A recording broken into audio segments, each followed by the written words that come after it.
Some secrets are carved so deep into flesh and bone that forgetting becomes impossible.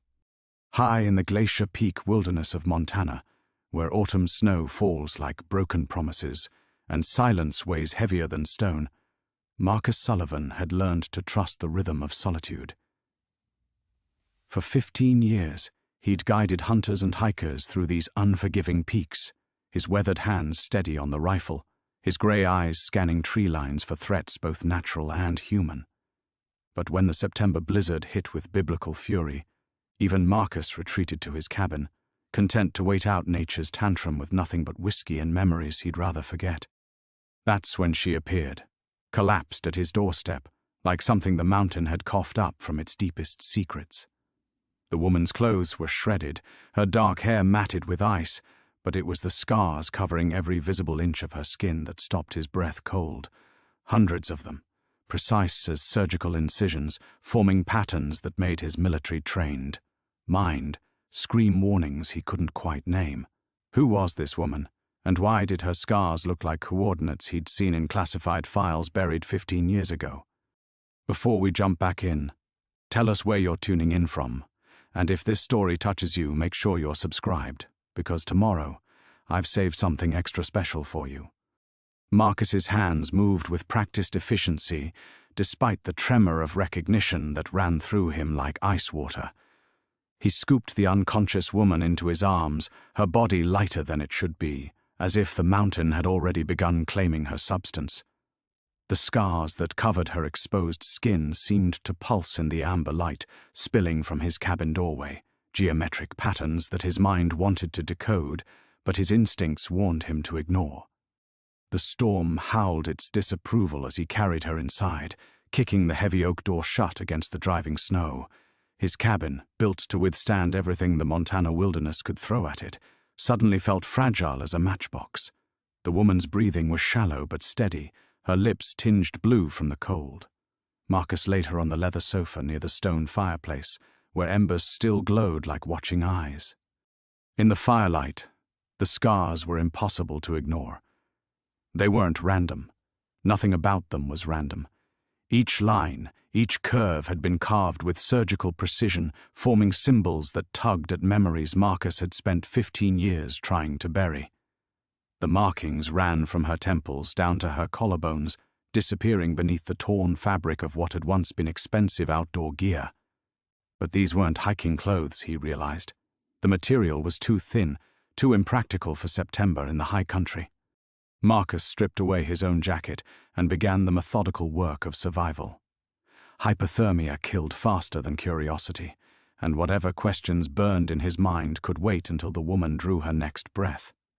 He wrapped her in wool blankets, checked her pulse, steady but weak, and examined her for signs of frostbite. Her fingers and toes showed the telltale white patches, but nothing that wouldn't heal with proper care.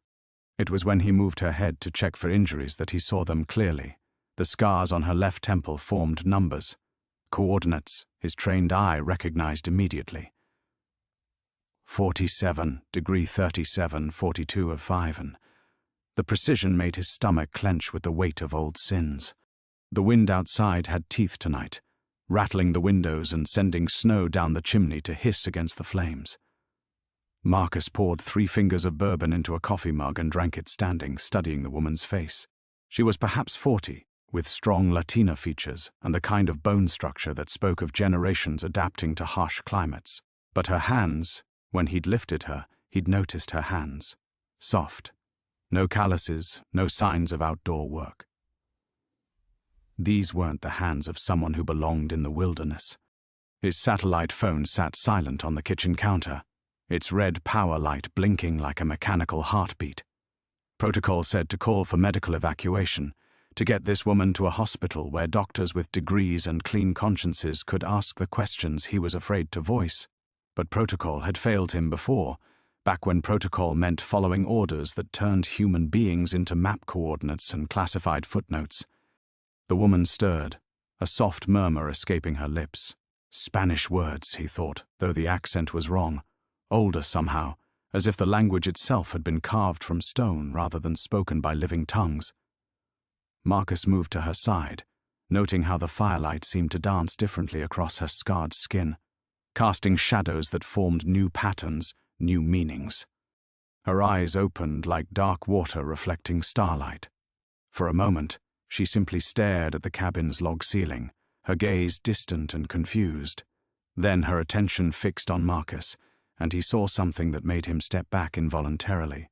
Not fear, but recognition, as if she'd been expecting him. Where? Her voice was a whisper, barely audible above the storm's fury. "You're safe," Marcus said. The lie coming easier than it should have. Safety was a luxury neither of them could afford, not with those scars spelling out secrets that had supposedly died with the Blackwood Project. "You're in my cabin about 30 miles northeast of Glacier Peak. What's your name?" She tried to sit up, winced, and settled back into the blankets.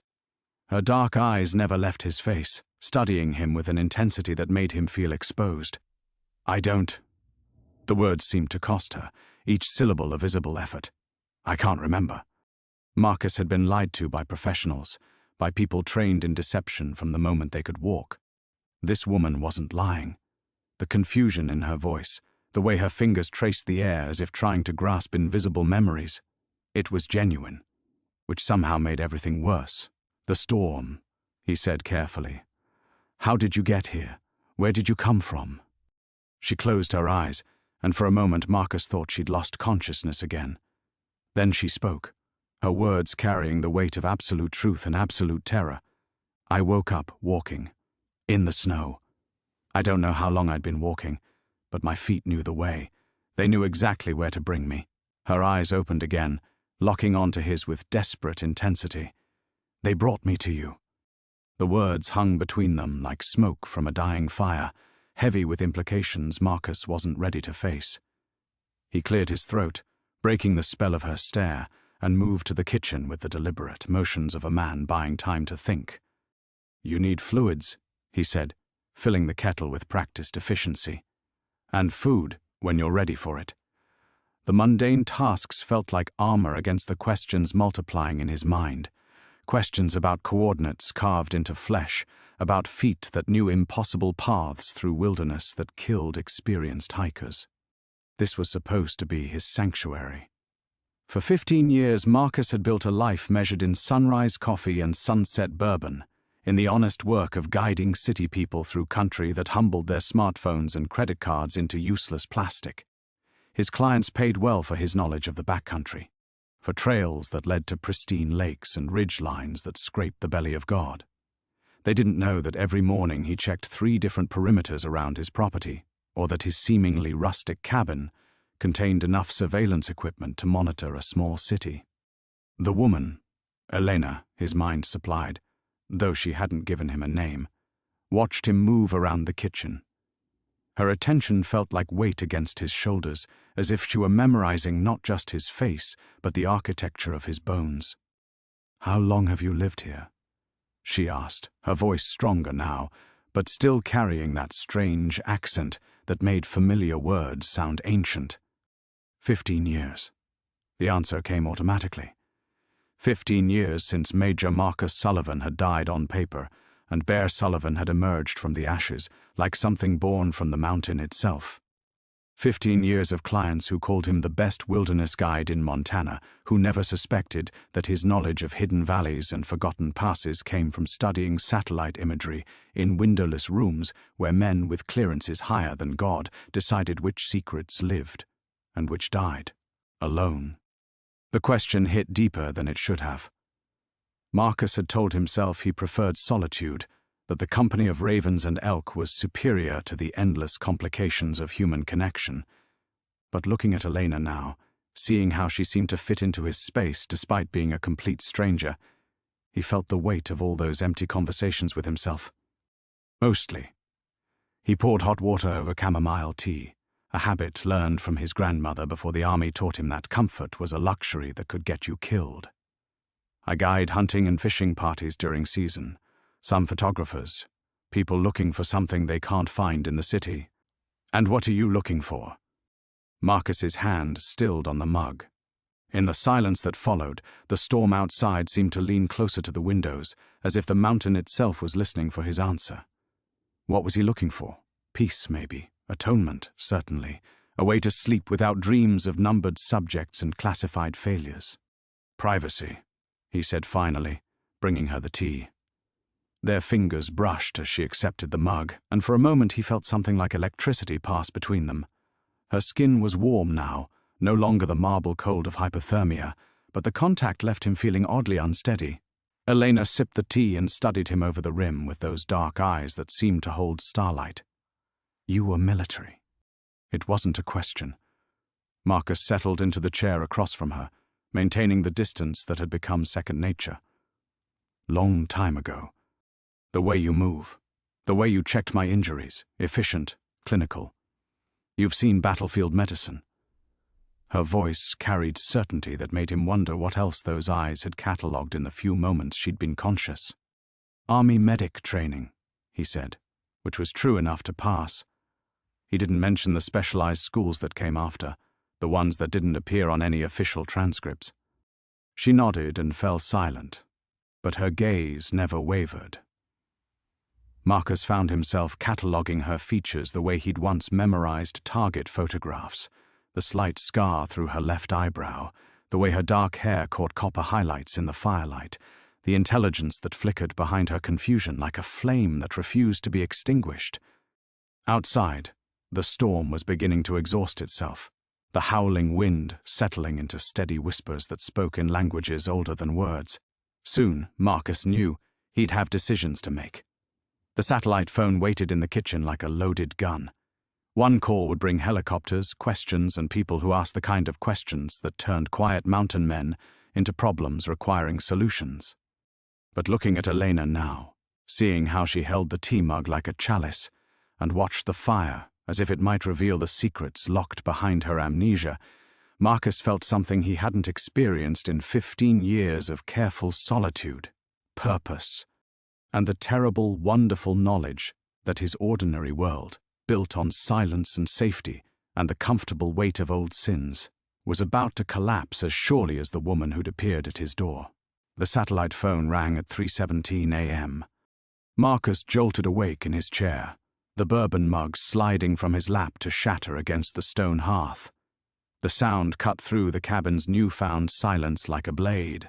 The storm had finally died, leaving behind the kind of absolute quiet that only existed above 9,000 feet. Elena remained unconscious on the sofa, her breathing deep and steady, but something had shifted in the hours since she'd fallen asleep. The air itself felt different, charged with potential energy like the moment before lightning strikes. The phone's electronic chirp was an obscenity in the wilderness sanctuary Marcus had carefully constructed. Only 3 people had this number. 2 of them were dead. Marcus stared at the device as it rang again, its blue screen casting alien shadows across his kitchen wall. Elena stirred but didn't wake, and he found himself grateful for small mercies. Whatever conversation was about to happen, she didn't need to hear it. On the 4th ring, he answered. Marcus. The voice belonged to Colonel James Hartwell, though the man had supposedly died in a helicopter crash outside Kandahar 7 years ago. Marcus felt 15 years of carefully maintained peace crumble like sugar in rain. Jim Marcus kept his voice level, though his free hand automatically moved to check the Colt. 45 holstered beneath his flannel shirt. I thought you were enjoying your dirt nap. Funny thing about death in our line of work. It's often temporary. Hartwell's voice carried the same dry humor that had made him both the best commanding officer and the most dangerous man Marcus had ever served under. We need to talk. No, we don't. Marcus moved toward the window, scanning the darkness beyond for signs of movement. The snow had stopped, but clouds still obscured the moon, turning the familiar landscape into an alien geography of shadows and suggestion. I'm retired, remember? Officially and permanently. That was before the Blackwood assets started going active again. The words hit Marcus like ice water in his veins. He glanced at Elena, at the way firelight played across the scars that spelled out coordinates in a language older than empires. I don't know what you're talking about, Subject 7, Marcus. She's with you right now, isn't she? The cabin suddenly felt smaller, the walls pressing inward like the chamber of a closing trap. Marcus had spent years learning to read terrain, to spot the signs that separated safe passage from lethal dead ends. Every instinct he'd developed screamed danger, but he couldn't tell if the threat came from the phone in his hand or the woman breathing softly on his sofa. Her name is Elena, Marcus said carefully. She's a lost hiker. Her name is Elena Vasquez, and she disappeared from a CDC facility in Atlanta 6 weeks ago. Hartwell's voice carried the weight of classified knowledge and classified sins, along with 12 other subjects from the dormant Blackwood files. 3 of them have been recovered. 2 were found dead under circumstances that required significant cleanup. The others— The pause stretched long enough for Marcus to hear his own heartbeat. The others are still out there, Marcus. Still walking. Still looking for their convergence points. Marcus watched Elena sleep, noting for the first time how perfectly still she lay. No restless movement, no shifting positions. Like someone accustomed to sleeping under observation, under control. Convergence points? The coordinates, Marcus. They're not random. Each subject carries a piece of a larger map, carved into their flesh during the final phase of testing before we shut everything down. We thought the data had been destroyed, but someone kept copies. Someone has been activating the subjects, sending them to specific locations. And my location is marked on a map that shouldn't exist, in a facility that was supposed to have been burned to bedrock 15 years ago. Marcus felt the weight of old choices settling on his shoulders like lead. He'd helped shut down Blackwood because he'd believed the research was too dangerous, the human cost too high. He'd thought they'd succeeded in burying something that should never have been dug up in the first place. What do you need? The question escaped before he could stop it, and Marcus cursed himself for falling back into old patterns of loyalty and duty. Keep her safe, keep her contained, and whatever you do, don't let her reach the convergence point. Which is where, exactly? According to the coordinates she's carrying. Approximately 300 yards northwest of your cabin. The line went dead, leaving Marcus alone with the sound of his own breathing and the terrible knowledge that his carefully constructed isolation had been an illusion. Outside, something moved in the darkness, not wind through trees, but deliberate motion with purpose and intelligence behind it. Elena's eyes opened, dark and knowing in the firelight. When she spoke, her voice carried no trace of confusion or amnesia. It's time, Marcus. The mountain is calling, and we have work to do.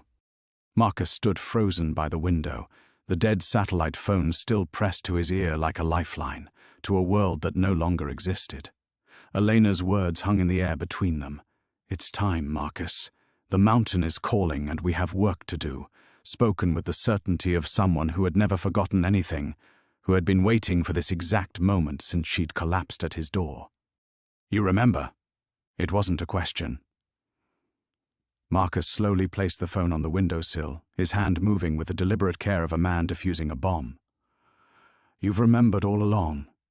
Elena sat up on the sofa, the wool blankets falling away to reveal the intricate scarwork that covered her arms and shoulders.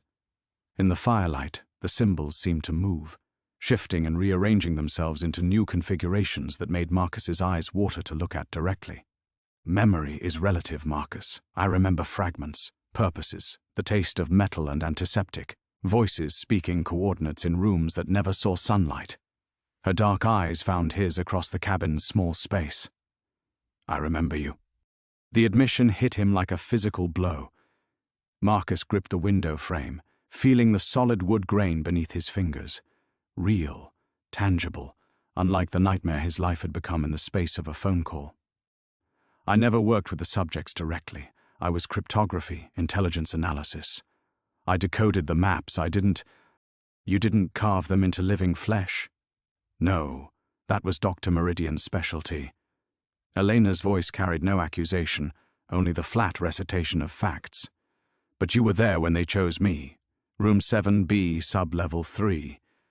I was Subject 7 of the Blackwood Phoenix series, and you were the one who translated my coordinates when they found me in the ruins outside Cusco.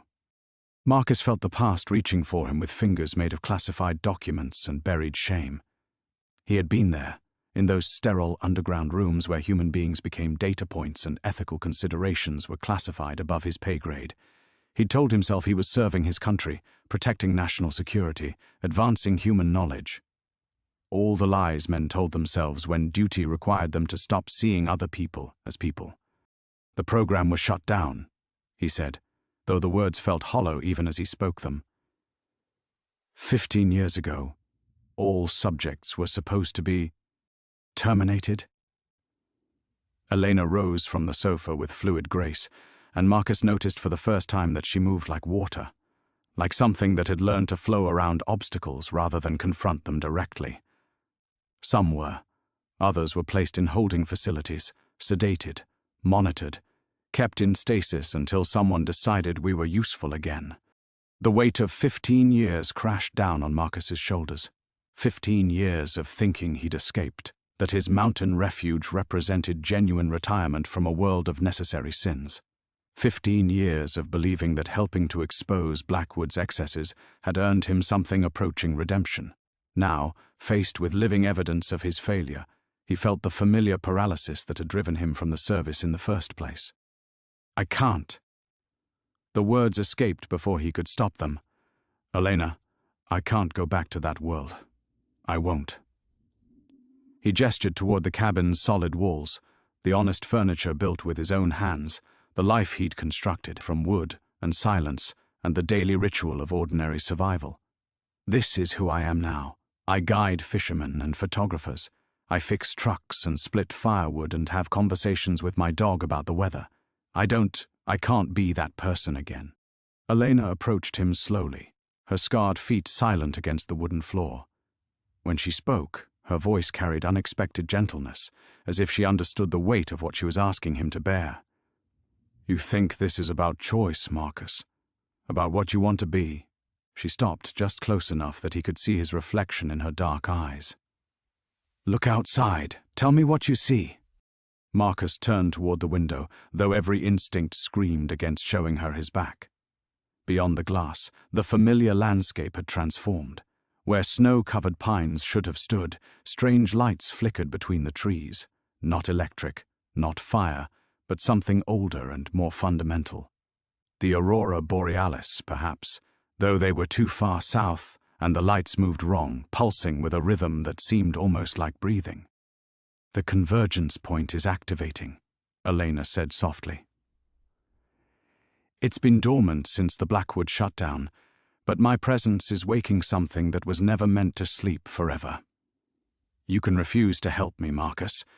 You can lock your door and pour another bourbon and pretend this is still your quiet mountain sanctuary. She moved to stand beside him at the window, and together they watched impossible lights dance between earthbound trees. But the mountain won't let you hide anymore. Some things are bigger than what we want. Some things require us to become who we were always meant to be. Marcus closed his eyes, feeling the weight of destiny settling around his shoulders like a familiar coat. Outside, the lights pulsed brighter, calling him home to a purpose he'd spent 15 years trying to forget. When Marcus opened his eyes, the lights beyond the window had spread, painting the snow in shades of silver and blue that had no names in any human language.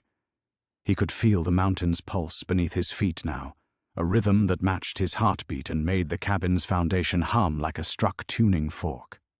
The coordinates, he said, his voice steady despite the earthquake happening inside his chest. They're not just location markers, are they? Elena's reflection smiled in the glass, but there was sorrow in it, the grief of someone who had carried impossible knowledge alone for too long. They're activation keys. Each subject was carved with a different sequence, but we were never meant to reach our coordinates separately. We were designed to converge, to become components in something larger than the sum of our scars. Marcus felt the last threads of his carefully constructed denial snapping one by one. 15 years ago, he'd helped expose Blackwood because he'd believed that human experimentation was unconscionable. He'd thought he was saving people like Elena. Instead, he'd simply delayed an inevitable reckoning. How many others are still out there? The question tasted like ashes in his mouth. 12. when we started moving 6 weeks ago. Now. Elena turned from the window to face him directly. I can feel 3 others still active. The rest have either been recovered or... She left the sentence hanging, but Marcus understood. In his world, there had always been only 2 ways to handle inconvenient assets, retrieval or termination. Outside, the lights pulsed brighter, and Marcus heard something that made his skin crawl. Voices in the darkness, speaking in harmony with the mountain's rhythm. Not human voices, but not entirely alien either. Something in between. Something that suggested humanity was younger and more malleable than civilization liked to pretend. If I do this, Marcus said slowly, if I help you reach the convergence point, what happens to the mountain? To the people in the valley below? I don't know. Elena's honesty was more terrifying than any lie could have been. The research was never completed. Meridian had theories about dimensional interfaces, about places where the barriers between realities grew thin. But we never got to see the end game because people like you decided we were too dangerous to continue. We were right. Marcus moved away from the window, needing distance from the lights that seemed to be responding to his proximity. Whatever Blackwood was building, it should have stayed buried. Should have, yes, but it didn't. Elena followed him across the cabin, her scarred feet leaving no prints on the wooden floor. And now it's waking up with or without our cooperation.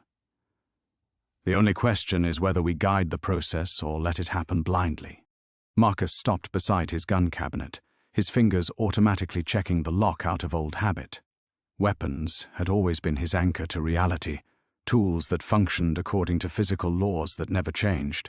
But looking at the rifles and ammunition that had once made him feel secure, he felt only the weight of their inadequacy. What good were bullets against dimensional interfaces and convergence points that existed beyond the reach of conventional physics? Hartwell said to keep you contained, Marcus said, testing the words against his conscience.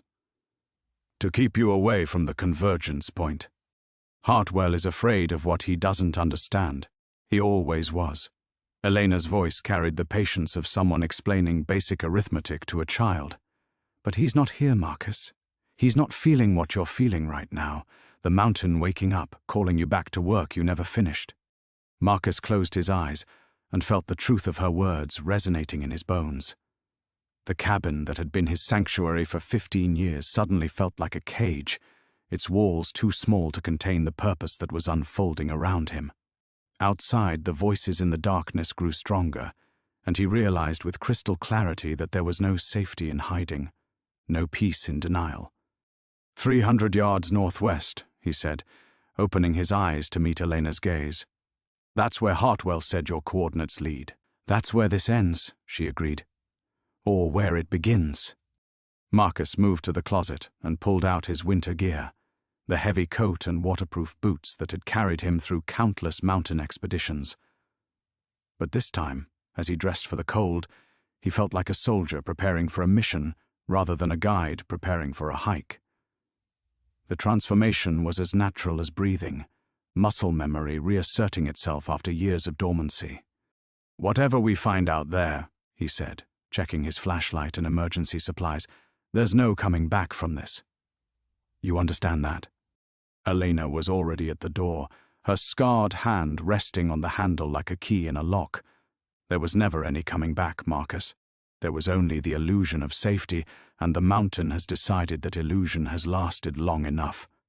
When she opened the door, the lights beyond the threshold blazed brighter, and Marcus stepped forward into the unknown, leaving his ordinary world behind forever. The cold hit Marcus like a physical force, but it wasn't the familiar bite of mountain winter. This cold carried electricity, making his teeth ache and his vision shimmer at the edges. The snow beneath his boots crunched with a crystalline sound that seemed to echo longer than physics should allow, each footstep reverberating through the mountain's bones. Elena moved beside him with impossible grace, her bare feet leaving no prints in the snow despite the sub-zero temperature. The scars covering her exposed skin glowed faintly in the strange light, pulsing in rhythm with the aurora, like phenomena dancing between the trees. Marcus tried not to stare, but the symbols were shifting again, rearranging themselves into new configurations that made his cryptographer's mind itch with half-remembered patterns. "Stay close," he said, though he wasn't sure if he was protecting her or himself. His breath came out in silver plumes that hung in the air longer than they should, forming shapes that almost resembled letters in an alphabet he'd seen in classified files 15 years ago. They'd gone perhaps 50 yards when the first challenge emerged from the darkness. A massive shape materialized between the trees ahead, too large to be a bear, moving with a predatory intelligence that set every survival instinct Marcus possessed on high alert. In the shifting light, he caught glimpses of fur and muscle, but also something else, geometric patterns carved into the creature's hide that matched the scarwork on Elena's skin. "Guardian," Elena whispered, and Marcus heard no fear in her voice, only recognition. "The mountain is testing us." The creature, Guardian, stepped into their path with deliberate purpose. Its eyes reflected the strange light, and when it opened its mouth, the sound that emerged wasn't quite a growl. It spoke, syllables in a language that predated human civilization, words that bypassed Marcus's ears and carved themselves directly into his consciousness. "Why do you bring the key-bearer forward? Are you worthy or destroyer?" Marcus felt his hand move automatically toward his sidearm, but Elena's fingers closed around his wrist with surprising strength. "It's not asking for violence," she said. "It's asking for proof." "Proof of what?" "That you understand what you're choosing." The Guardian's massive head tilted, studying Marcus with an intelligence that made his skin crawl. In those ancient eyes, he saw reflections of things he'd tried to forget. Sterile rooms where human beings became test subjects, computer screens displaying coordinates that led to places no map had ever charted, the weight of classified knowledge that pressed against his skull like a migraine that lasted years. "Show us your scars, keeper of codes." Marcus understood then. This wasn't about physical wounds. The mountain was demanding. He acknowledged the damage the Blackwood program had carved into his soul, the guilt and complicity he'd carried for 15 years, the nightmares that still woke him in the early hours when conscience pierced through bourbon and isolation. "I helped them," he said, the words emerging like splinters being pulled from infected flesh. "I translated the coordinates. I made it possible for them to carve maps into living people." He looked at Elena, seeing her scars with new clarity, not just as evidence of past trauma, but as proof of his own failures. "I told myself I was following orders, serving my country, protecting national security. But I knew what they were doing to you, all of you, and I did it anyway." The Guardian's rumbling voice softened, carrying what might have been approval. "Truth speaker, pain carrier. The mountain recognizes your burden." The massive creature stepped aside, melting back into the darkness between the trees. But as it withdrew, Marcus felt something change in the air around them, a sense of being watched, evaluated, but no longer threatened. The mountain had accepted his confession, granted him passage through the first of what he suspected would be many tests. They continued climbing, following a path that seemed to form beneath their feet as they walked. The strange lights grew brighter, and Marcus began to hear other sounds in the darkness, footsteps that didn't belong to them, voices speaking in harmony with frequencies that made his bones vibrate. Other presences moved parallel to their route, keeping pace but staying hidden in the shifting shadows between reality and something else entirely. "We're not alone out here," Marcus said, checking their 6 o'clock and finding nothing but darkness and suggestion. "No," Elena agreed. "The mountain is gathering its allies. Some to help us, others to stop us if we prove unworthy." She paused, tilting her head as if listening to sounds beyond his perception. "There are others coming, Marcus. Human others. Your Colonel Hartwell wasn't content to let this play out naturally."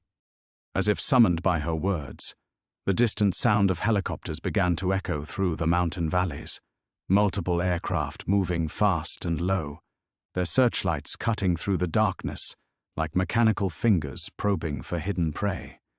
Marcus felt the familiar weight of tactical analysis settling over his mind, old training asserting itself as he calculated approach vectors and likely landing zones. Whatever came next, they wouldn't face it with just mountain spirits and cryptic guardians. The convergence point was still 200 yards ahead, and the night was far from over.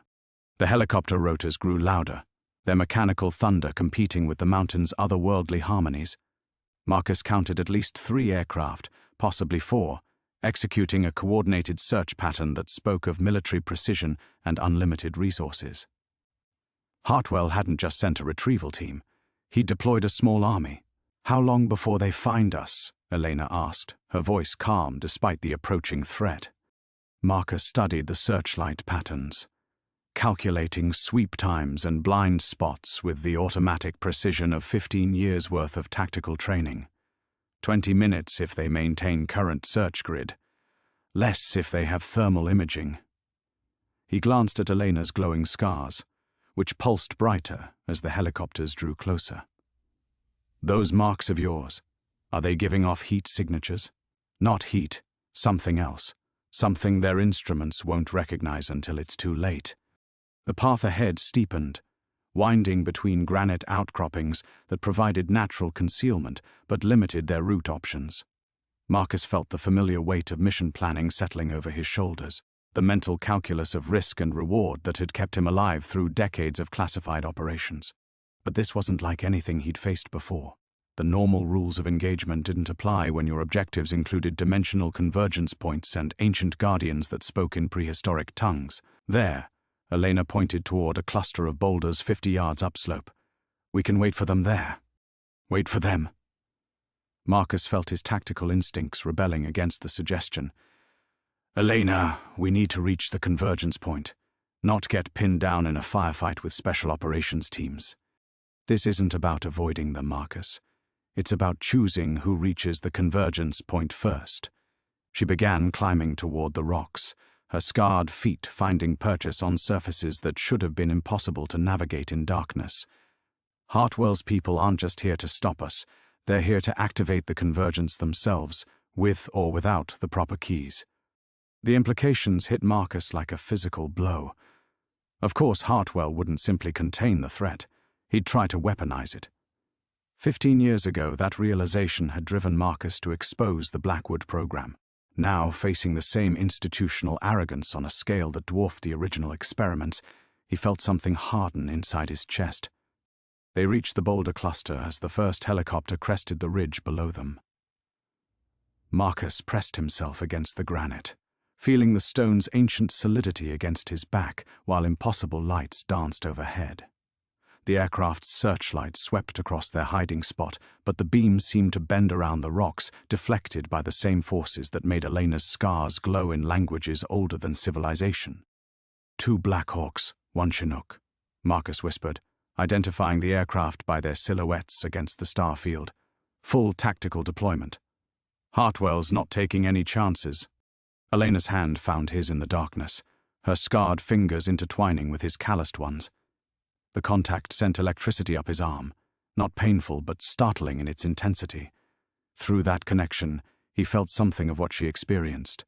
The mountain's awareness pressing against human consciousness, vast and patient and utterly alien in its priorities. "He's afraid," she said softly. "Hartwell. I can feel his fear from here. He knows what we're approaching, and he knows his people aren't prepared for it. But he'd rather risk catastrophic failure than lose control of the situation." The helicopters began landing on a flat area 200 yards below their position. Marcus watched tactical teams deploying with professional efficiency, night vision equipment and assault rifles gleaming under portable lights. He recognized the unit configurations, the movement patterns, the careful choreography of special operations forces preparing to secure hostile territory. "How many?" Elena asked. 36 operators. Full combat loadout. Marcus felt his old military identity asserting itself, analytical and precise. They'll establish a perimeter first, then advance in fire teams. Standard search and destroy protocol. Will they succeed? Marcus considered the question, weighing human military capability against the forces he'd witnessed since leaving his cabin. The Guardians, the responsive environment, the mountain's obvious intelligence. None of those factors appeared in any tactical manual he'd ever studied. But Hartwell's people were professionals, trained to adapt to unexpected threats and complete missions despite overwhelming odds. Against us? Probably. He squeezed Elena's hand, drawing strength from the strange warmth of her scarred skin. Against the mountain itself? That's a different question entirely. As if responding to his words, the lights above them pulsed brighter, and Marcus heard something that made his blood run cold. Voices emerging from the darkness around the landing zone below. Not human voices, but the same harmonic frequencies he'd heard earlier, rising from the mountain itself, in what sounded unmistakably like a warning. The tactical teams froze, weapons raised toward threats they couldn't see or understand. Searchlights swung wildly, illuminating nothing but snow and stone and the dancing auroras that physics couldn't explain. The mountain's giving them one chance, Elena said, rising from their concealment. One opportunity to leave before the real guardians emerge. Marcus followed her up the slope, leaving the soldiers to face whatever judgment the mountain deemed appropriate. The convergence point lay ahead, and time was running out for choices. The convergence point revealed itself gradually as they climbed, manifesting first as a subtle wrongness in the air, a place where shadows fell upward and starlight bent at impossible angles. Marcus felt his perception struggling to process what lay ahead, his military-trained mind rejecting sensory input that violated every law of physics he'd ever trusted. "God help us," he whispered, staring at the ancient stone archway that couldn't possibly exist on a mountain he'd explored for 15 years. Elena's scars blazed brighter as they approached, the symbols shifting with increasing urgency across her skin. "It's awakening," she said, her voice carrying harmonics that resonated with the structure itself. "The convergence recognizes the key-bearer." Behind them, gunfire erupted from the landing zone, sharp staccato bursts that echoed off granite walls before being swallowed by something deeper than sound. The mountain's guardians had emerged from whatever dimensional spaces they inhabited, and Hartwell's tactical teams were learning that conventional weapons held little meaning against forces that existed between realities. Marcus forced himself to focus forward, though every instinct screamed at him to help the soldiers below. Those men were following orders just as he once had, trained to complete missions without questioning the larger implications. But their fight was with powers beyond human comprehension now, and the only way to end it was to reach the convergence point before more blood spilled onto sacred ground. The archway loomed 30 feet above them, carved from black stone that seemed to absorb light rather than reflect it. As they drew closer, Marcus began to discern the intricate patterns covering its surface, the same symbols that decorated Elena's flesh, but arranged in configurations that hurt to look at directly. The mathematics underlying the design spoke to his cryptographer's mind, whispering of equations that described spaces with more than 3 dimensions and time that flowed in directions language couldn't capture. "This is it," Elena said, stopping at the threshold. "Once we cross over, there's no returning to the world you knew." Marcus stared into the darkness beyond the archway, seeing hints of vast spaces that couldn't possibly fit inside the mountain's physical structure. His rational mind catalogued all the reasons to turn back, the tactical teams below who might still be saved, the comfortable isolation of his cabin, the simple life he'd built from the wreckage of his military career. But stronger than reason was the pull he felt toward the convergence point, the sense that everything in his life had been leading to this moment of choice. The experiments, he said, needing to understand before they crossed over. Blackwood. What were they really trying to create? Elena's hand pressed against the archway's surface, and the stone responded with pulses of light that traveled up through the carved symbols.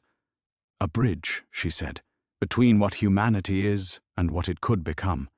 But they thought they could control the process, force evolution to follow their blueprint instead of its own ancient pattern.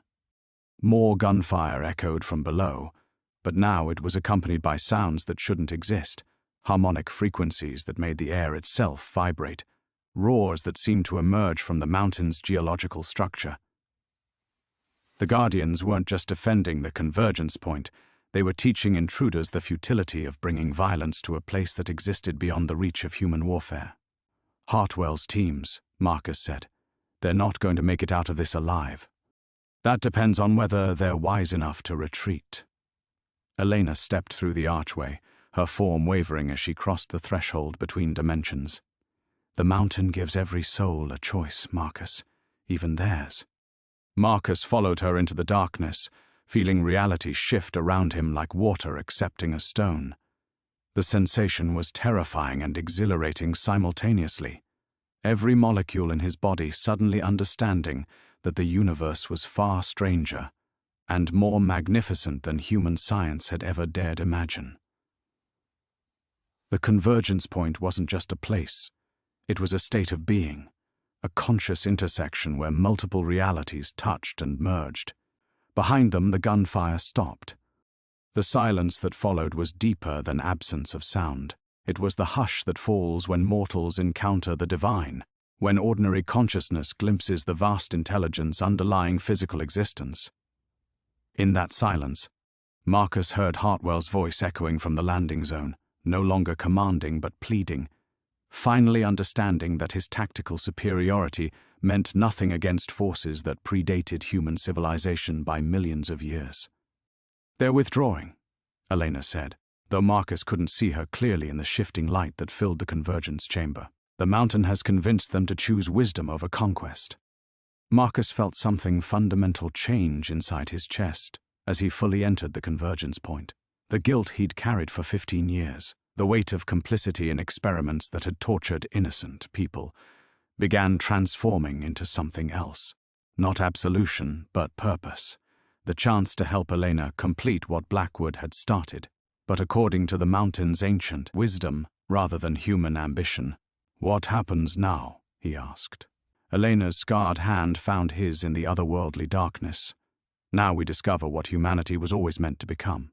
The convergence point pulsed around them, and Marcus felt his ordinary reality dissolving forever. The dissolution lasted 3 heartbeats. Then reality reasserted itself with the violence of a breaking dam. Marcus found himself sprawled on cold stone, his body racked with convulsions as competing dimensions tore at his cellular structure. Every nerve ending screamed as the convergence point's energies flooded through him. Too much, too fast, too alien for human physiology to process. Blood streamed from his nose, and when he tried to focus his vision, the chamber around them fractured into kaleidoscopic fragments. "Elena!" He reached for her, but his hand passed through empty air. Where she had been standing moments before, only shadows remained, shadows that moved with their own volition, reaching toward him with finger-like tendrils of darkness. "She is beyond your reach now, keeper of codes." The voice emerged from everywhere and nowhere, no longer the mountain's gentle guidance, but something vast and indifferent. Marcus struggled to his knees, fighting waves of nausea as the convergence chamber revealed its true nature. The walls stretched impossibly high, covered with symbols that rewrote themselves as he watched. But these weren't Elena's scars made manifest. They were something else entirely, equations describing processes that would unmake human consciousness as easily as snuffing a candle. "Where is she?" Marcus demanded, his voice echoing strangely in the transformed space. "The keybearer has fulfilled her purpose. The convergence is active. Your species' guardian is no longer required." The implications hit him like physical blows. Elena hadn't been the key to humanity's evolution. She'd been a sacrifice to activate something that viewed human consciousness as an obstacle to be removed. The scars covering her body weren't maps to forgotten origins. They were coordinates for species-level extinction. Marcus tried to stand, but his legs wouldn't support him. The dimensional energies were literally pulling him apart at the molecular level, and he could feel his memories beginning to fragment. His name, his cabin, the taste of morning coffee and the sound of wind through pine trees, all of it dissolving like smoke as the convergence point claimed him. Then Elena's scream echoed through the chamber. She materialized 20 feet away, her body suspended in a web of crackling energy that held her spread eagle against the far wall. Her scars no longer glowed with warm light. They burned with harsh brightness that hurt to look at directly, each symbol carving itself deeper into her flesh as the convergence drew power from her suffering. "Marcus," she gasped, her voice distorted by forces that compressed her vocal cords. "I was wrong. The mountain, it wasn't trying to help us. It was using us." The chamber shuddered, and Marcus heard something that made his blood freeze. The sound of helicopters approaching again, but wrong somehow, their rotor signatures distorted by dimensional interference. Through gaps in reality that opened like wounds in the air, he glimpsed Hartwell's tactical teams advancing up the mountainside. But they moved with inhuman coordination now, their faces blank and their eyes reflecting the same harsh light that burned from Elena's scars. "The soldiers," Marcus whispered, understanding flooding through him like ice water. They didn't retreat. They were converted. Correct. The presence confirmed with satisfaction that felt like oil on his skin. Human will is easily overridden when properly prepared. Your species will make excellent vessels once consciousness is removed. Marcus forced himself to move, crawling across stone that shifted beneath his hands like living tissue. Each inch felt like miles, but Elena's screams drove him forward through pain that threatened to shatter his sanity. The convergence point wasn't just a bridge between dimensions, it was a beachhead, a staging area for something that viewed humanity as raw material for its own expansion. "Elena, hold on." "Can't," she sobbed, her body convulsing as the energy web drained something essential from her being. "It's taking everything, every memory, every thought. I can feel myself disappearing." The truth of their situation crystallized with brutal clarity. There was no ancient wisdom here, no guided evolution toward higher consciousness. Just an intelligence so vast and alien that human awareness barely registered as static in its perception. The Blackwood experiments had succeeded beyond their architect's wildest dreams. They'd opened a door that should have remained sealed forever. Marcus reached Elena's position as the first converted soldiers entered the chamber. Their faces held no recognition, no humanity, only the focused attention of tools being directed towards specific tasks. Behind them came Hartwell himself, his colonel's insignia still gleaming, but his eyes reflecting depths that had never known human light. "Shut it down," Marcus pleaded with the presence, though he knew it was useless. "Take me instead. Leave her alone." "You misunderstand your situation, keeper of codes. The convergence cannot be stopped. Your Elena cannot be saved. And your world will be silent within the hour." The energy web began contracting around Elena's body, and her screams took on harmonics that spoke of soul-deep violation. Marcus reached for her hand, their fingers touching for one brief moment before dimensional forces tore them apart. In that instant of contact, he felt her essence scattering like autumn leaves on an impossible wind, and knew that everything they'd fought for had been a lie from the beginning.